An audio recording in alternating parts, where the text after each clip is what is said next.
देखिए applied math second में unit first integral calculus first है और चैप्टर नंबर 2 प्रतिस्थापन द्वारा समाकलन चल रहा है।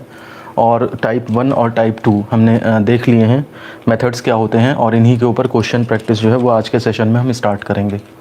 ठीक है, मैसेजिंग अब बंद कर दीजिए और थोड़ा सा ध्यान से क्वेश्चंस देख लीजिए। पहला क्वेश्चन जो ले रहे हैं हम, देखिए टाइप 1 पे क्वेश्चन है ये, integral e to the power 4x minus 5 dx। तो जब पेपर में ऐसा क्वेश्चन आएगा तो आप ये देखेंगे कि e टू द पावर में फ़र्क क्या है। यहाँ पे जो फॉर्मूला मेरे को पता है वो e to the power x का होता है, और वो कितना होता है, वही रहता है e to the power x plus c। ये चीज़ है। बस इसमें क्या किया है इन्होंने कि जो ये x की जगह है उसकी जगह पे इन्होंने 4x प्लस 5 कर दिया है। ठीक है ना। तो ये आपका टाइप 1 पे क्वेश्चन बनता है जाकर के। अब आप चाहो तो डायरेक्ट कर लो इसे, ठीक है ना। अगर आप इसको डायरेक्ट करते हो, इसको डायरेक्ट करते हो तो एक लाइन में आंसर आ जाएगा। e to the power x का e to the power x होता है तो e to the power 4x minus 5 का e to the power 4x minus 5 हो जाएगा, और एक बार x के कोफिशिएंट से आपको डिवाइड करना है। ये 5 जो है वो यहाँ पे आएगा, इस 5 का यहाँ कोई रोल नहीं है। एक्चुअली ये डिफरेंशिएशन से आता है ना, तो इसलिए आप ऐसा कर लो 4x माइनस 5 को डिफरेंशिएट करके जो आएगा उससे डिवाइड करेंगे, या फिर x के गुणांक से डिवाइड कर देते हैं प्लस c। ये आपका फाइनल आंसर आ जाएगा। तो ये तो हो गया डायरेक्ट फार्मूला बेस्ड, लेकिन बेटर ये है कि आप इसे जो है वो प्रॉपर वे से करें, क्योंकि एग्ज़ाम में जो है वो 1 नंबर में आए तो चाहे भले ही ऐसे कर दो, 2 नंबर में आए, ठीक है ना, तो फिर आपको प्रॉपर वे करना चाहिए। और प्रॉपर वे इसमें ये है कि put 4x minus 5 is equal to t, और इसको जब आप t मान लोगे तो उस केस में डिफ्रेंशिएट करोगे तो 4dx minus 0 is equal to d t, यानी कि dx is equal to d t upon 4। तो हेंस इंटीग्रल जो है हमारा कितना हो जाएगा, i is equal to integral e to the power, और इसकी जगह पे आप t लिख लोगे और dx की जगह पे आप क्या कर दोगे, dt बाई 4 कर दोगे। तो 1/4 ये बाहर आ जाएगा, integral e to the power t dt। अब e to the power t का तो e to the power t ही रहेगा। ये हमारा क्वेश्चन चैप्टर नंबर 1 का समाकलन बन गया, फॉर्मूला बन गया एग्जैक्टली। तो ये हो गया 1/4 और e to the power t plus c। t की वैल्यू वापस सब्स्टिट्यूट कर लेंगे तो ये हो जाएगा 1/4 e to the power 4x minus 5 plus c। ये आपका आंसर आ गया। तो ये डायरेक्ट आपने अप्लाई करा है, इस तरह से भी चैप्टर नंबर 1 में हमने इस तरह से क्वेश्चन करे थे, और प्रॉपर वे क्या है उसको करने का वो ये है। 1 नंबर में आए तो इस तरह, कॉम्पिटिशन्स में पूछा जाए तो इस तरह, और अगर मान लिया आपसे डिटेलिंग पूछी जाए 2 नंबर में पूछ दिया जाए तो आप इस तरीके से सॉल्व करें। देखिए नेक्स्ट क्वेश्चन पे चलते हैं हम। क्वेश्चन है हमारे पास integral sec square 7 minus 4x dx। जब भी आप इस तरह का देखो कि x में कुछ मल्टीप्लाई करके जोड़ा है, या एक x में केवल कुछ मल्टीप्लाई हुआ है और बाकी कुछ एक्स्ट्रा नहीं है, तो आप सोचो समझो कि कौन सा फॉर्मूले का ये रूप लेगा जा करके। आप देखो सेक स्क्वायर, और ये सब ना होता तो x होता केवल। मुझे मालूम है सेक स्क्वायर x का इंटीग्रेशन जो है वो tan x प्लस c इस तरह से होता है। तो अगर हम इसको डायरेक्ट से कर दें, तो डायरेक्ट मेथड से जब आप इसे करोगे तो सेक स्क्वायर एक्स का tan x, तो सेक स्क्वायर इतने का तो ये हो जाएगा tan इतना, तो tan 7 माइनस 4x ये हो गया। ठीक है ना। अब x का गुणांक माइनस 4 नहीं होगा केवल -4, ध्यान दीजिए, तो उससे आप डिवाइड कर देंगे प्लस c, और ये आपका आंसर हो गया। तो ये तो 1 लाइनर को फॉर्म हो गया इस क्वेश्चन का। अगर आप इसे प्रॉपर वे करेंगे तो प्रॉपर वे फिर अब जल्दी से करके बता देता हूँ मैं। उसी तरह से देखिए, put 7 minus 4x is equal to t, यानी कि यहाँ पर कितना हो जाएगा 0 minus 4 dx is equal to d t. dx की वैल्यू कितनी हो जाएगी, ये हो जाएगा -1/4 dt। तो मेरा जो इंटीग्रल है i इज इक्वल टू जो बन जाएगा इंटीग्रल सेक स्क्वायर t, और dx की जगह dt और -1/4 आगे कर लो। ठीक है। अब सेक स्क्वायर t का कितना हो जाएगा, ये हो जाएगा tan t प्लस c।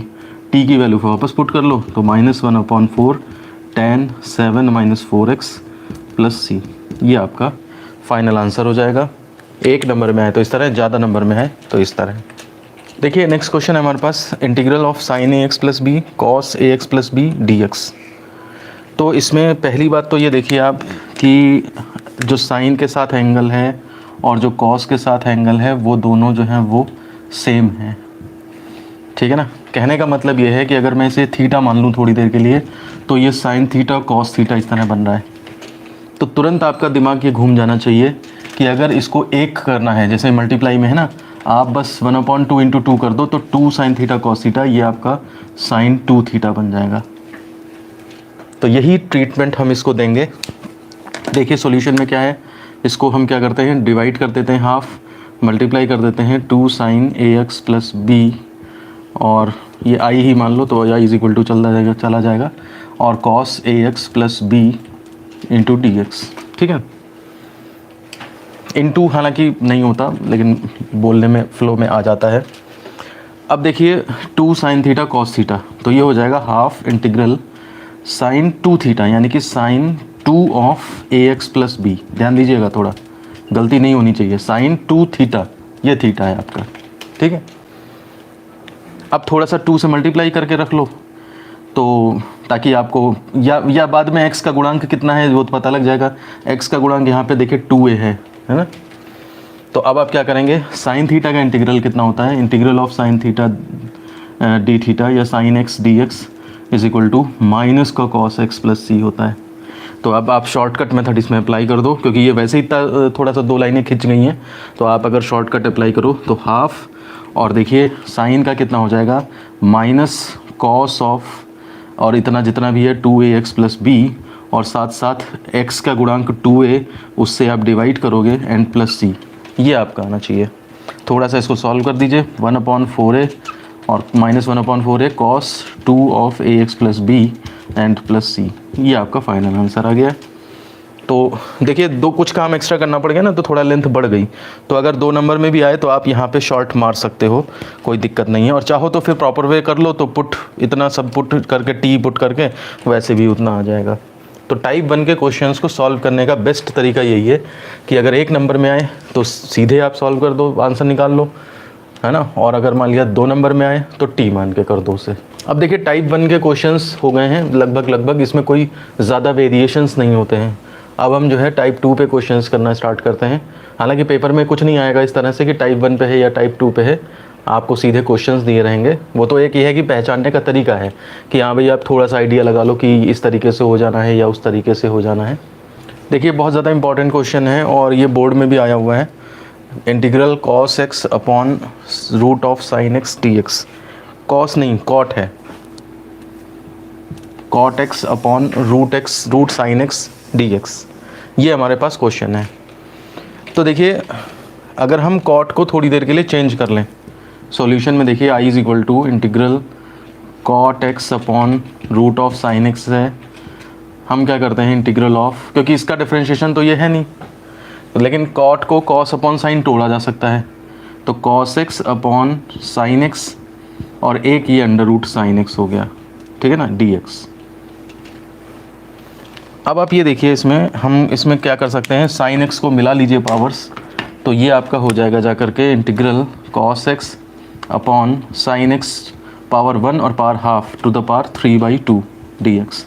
अब देखिए साइन एक्स का डिफरेंशिएशन कॉस एक्स मौजूद है, तो नीचे वाले का डिनोमिनेटर का डिफरेंशिएशन ऊपर मौजूद है, यही तो टाइप 2 था। अब एग्जैक्टली नहीं है क्योंकि नंबर ये हैं, तो इनमें ये आपका टाइप 2 का सेकंड वर्ड बनेगा जा करके कि कुछ पावर भी दी है। तो ऐसे केस में आप डायरेक्ट फॉर्मूला मत अप्लाई करिए, आप ट्रीटमेंट ही करिए। पुट इसमें क्या करेंगे हम, साइन एक्स जो है नीचे उसको टी मान लेते हैं, तो ये हो जाएगा डिफरेंशिएट करके cos x d x is equal to d t. तो हमारा जो इंटीग्रल है, hence integral becomes I is equal to integral cos x d x को तो आपने डी टी कर लिया, और 1 अपॉन साइन एक्स की जगह पे आप टी डालेंगे, पावर उसकी 3/2 है ही। बस अब पावर ऊपर ले जाके x to the power n का फॉर्मूला लगा दो, तो ये हो जाएगा integral t to the power -3/2 dt, और ये आपका हो जाएगा t to the power -3/2 + 1 upon -3/2 + 1 and plus c। Solve करके थोड़ा सा और बस इसमें वो डालना है, t टू द पावर -½ बचेगा और यहाँ भी -½ बचेगा, 2 ऊपर आ जाएगा तो -2, और ये इसको नीचे ले लीजिए तो 1/√t + c, ये इस तरह आ जाएगा। बस इसमें आप t की वैल्यू डाल दीजिए, तो t की वैल्यू साइन x है तो -2/√sin x और +c, ये आपका आंसर आ जाएगा। अगला क्वेश्चन है हमारे पास ये भी बोर्ड में आया हुआ है, integral sine square x cos x d x. ये साइन एक्स को मानोगे ना तो टी स्क्वायर बन जाएगा और कॉस एक्स अपना गायब हो जाएगा, डी टी में घुस जाएगा जाके। अगर आप कॉस को मानोगे टी तो साइन तो हो जाएगा, लेकिन एक साइन बचेगा, उसका क्या करोगे? तो इसलिए बेटर यही है कि आप साइन एक्स को टी माने। इसमें क्या करोगे, सॉल्यूशन में put sine x is equal to t, ठीक है। तो sine x is equal to t करोगे तो cos x d x is equal to d t, ये हो जाएगा। हेंस इंटीग्रल बिकम्स इंटीग्रल क्या हो जाएगा, साइन एक्स की जगह तो T square, cos x d x की जगह पूरा डी टी हो जाएगा, ठीक है ना। इसकी जगह पे ये डी टी आ गया और इसकी जगह पे ये टी स्क्वायर आ गया, ठीक है।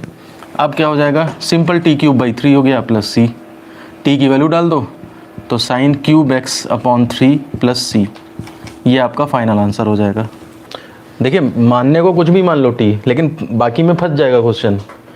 मान टी मतलब हमें ऐसी चीज़ को, ऐसे रास्ते पे चलना है जिससे कि आंसर आए आगे, सॉल्व क्वेश्चन जो है वो हल करने योग्य बने, ठीक है ना। अदरवाइज सब्स्टिट्यूशन तो कुछ भी कर लो। देखिए अगला क्वेश्चन है हमारे पास, sec square X upon 3 plus 4 tan X, इसका इंटीग्रल चाहिए हमें डी एक्स। तो देखिए इसको कैसे करेंगे आप, इसमें देखिए सेक स्क्वायर एक्स है और नीचे tan एक्स है, केवल इतने को टी मानोगे तो फिर नहीं काम चलेगा। tan एक्स का सेक स्क्वायर एक्स है, लेकिन बाद में अगर यहाँ पर देखिए 3 + 4t बनेगा, फिर वो आप उसको log t वगैरह में ले जाएंगे, टाइप 1 भी लग जाएगा, हो तो जाएगा उससे भी। लेकिन बेटर है कि देखिए आप 3 का डिफरेंशिएशन 0 ही तो होना है, तो इसलिए बेटर है कि आप पूरे को ही t मान लें। तो इसमें आप करेंगे put 3 + 4 tan x is equal to t, तो ये आपका हो जाएगा 0 + 4 sec square x d x is equal to d t, और केवल हमें sec square x d x चाहिए ना, तो sec square x d x is equal to d t by 4। तो हमारा इंटीग्रल बन जाएगा, हेंस इंटीग्रल बिकम्स इंटीग्रल कितना, sec square x d x को आप क्या लिखोगे डी टी और बाई 4, और 3 + 4 tan एक्स को आप क्या करोगे 1/t। तो ये हो जाएगा आपका log t प्लस सी, और t की वैल्यू दोबारा से सब्स्टिट्यूट कर दोगे तो 1/4 log 3 + 4 tan एक्स और प्लस सी, ये आपका फाइनल आंसर आ जाएगा।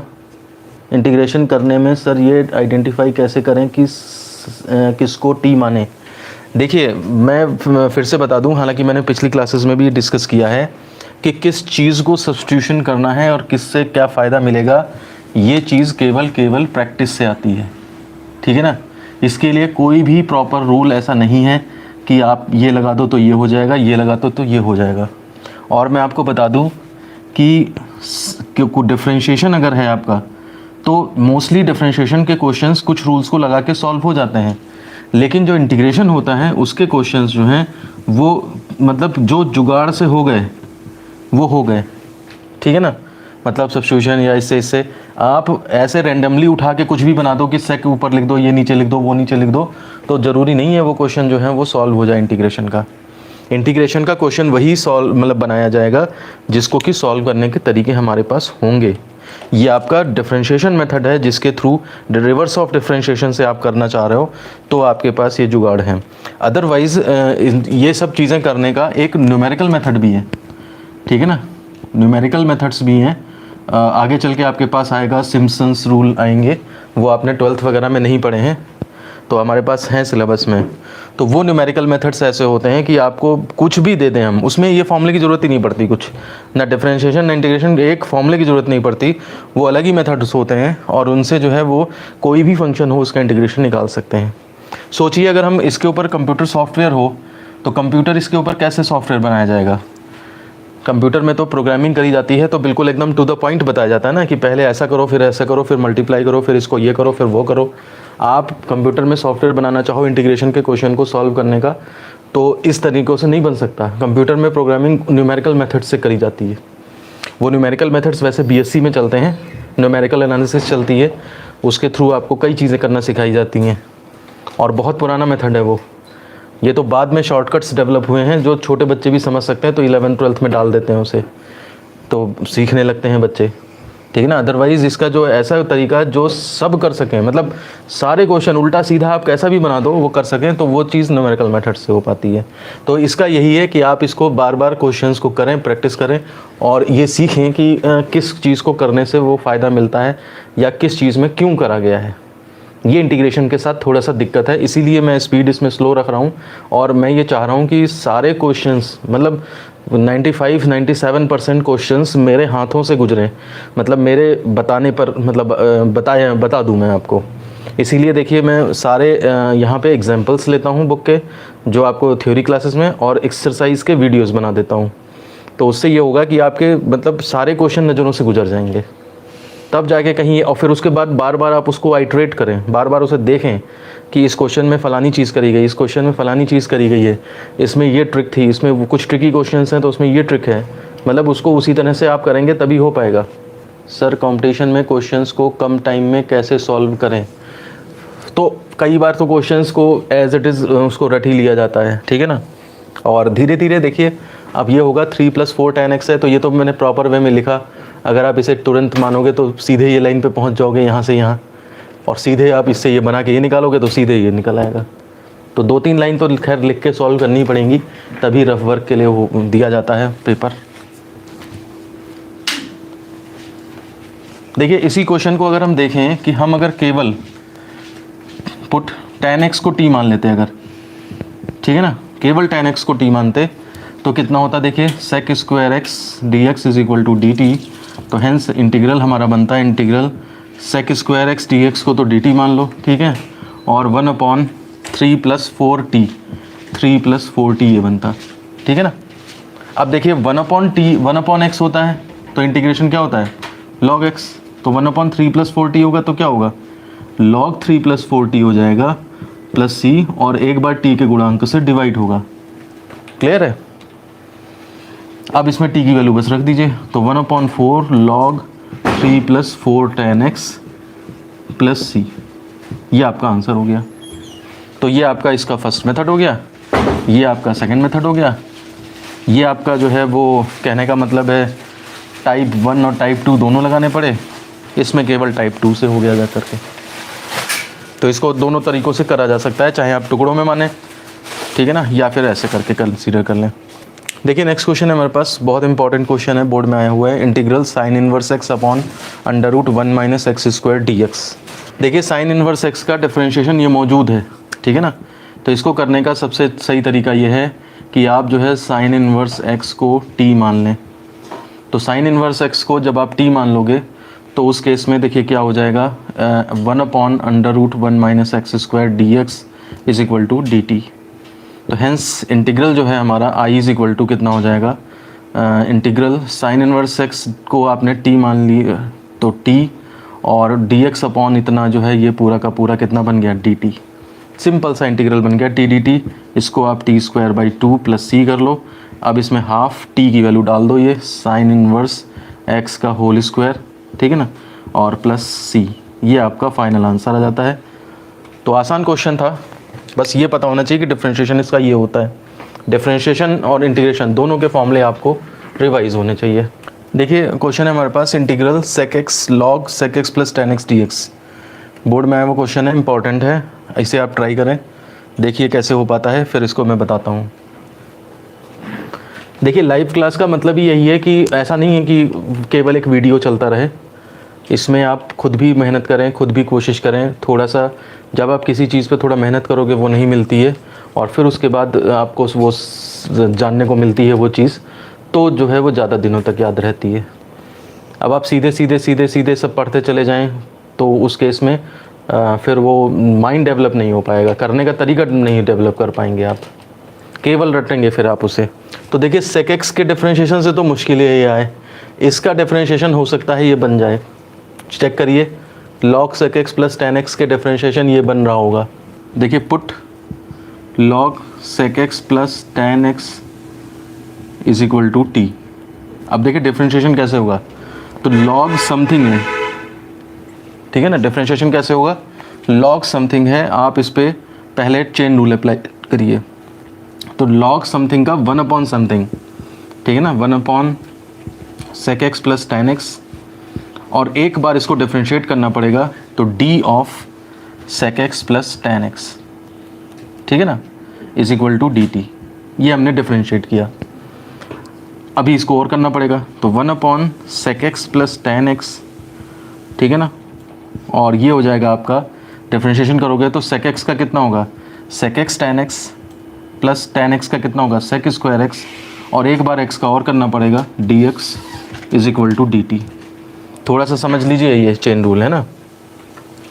उसके बाद देखिए इसमें सेक एक्स कॉमन आ जाएगा, तो ये हो जाएगा सेक एक्स कॉमन, अंदर बचेगा tan x plus sec x divided by sec x plus tan x into d x is equal to d t. ये देखिए ये पूरा सेम है, ये कैंसिल हो जाएगा, और अब हमारे पास जो है वो कितना बचेगा, तो ये कितना हो जाएगा, देखिए sec x d x is equal to d t. देखिए वही आ गया, sec x d x is equal to d t. इतने को टी माना तो बाकी सब एडजस्ट हो गया। तो थोड़ा सा डिफरेंशिएशन यहाँ पे चैलेंजिंग था, आप ध्यान रखें, चेन रूल वगैरह लगाना सही से मालूम है तो कोई बात नहीं, कोई दिक्कत नहीं होगी। तो अब आप यहाँ पे कर देता हूँ, हेंस इंटीग्रल बिकम्स, क्वेश्चन के शुरू में काम करा करिए, let I is equal to मान लिया करिए, ठीक है, सॉल्यूशन में integral sec x log sec x plus tan x d x, ये इसको, तो ये वाला इंटीग्रल, हेंस इंटीग्रल बिकम्स कितना हो जाएगा, आई इज इक्वल टू, और integral sec x d x को तो आपने डी टी लिखा और इसको आपने टी लिखा। अब देखिए टी कब टी स्क्वायर बाई टू हो जाएगा प्लस सी, अब इसमें टी की वैल्यू डाल दीजिए, तो ये हो जाएगा log sec x plus tan x का whole up square divided by half, पहले लगा लो चाहे हाफ, और प्लस सी, ये आपका फाइनल आंसर आ जाएगा। ठीक है, तो आज हमने टाइप 1 के क्वेश्चंस सारे करे और टाइप 2 पे भी कुछ क्वेश्चंस कर लिए हैं। अब टाइप 2 पे के कुछ क्वेश्चंस जो हैं अभी बचते हैं, तो उनको हम कल प्रैक्टिस करेंगे। उसके बाद फिर हम टाइप 3 और टाइप 4 पे जाएंगे। तो आज के वीडियो को फिर मैं यहीं ख़त्म करता हूँ। धन्यवाद।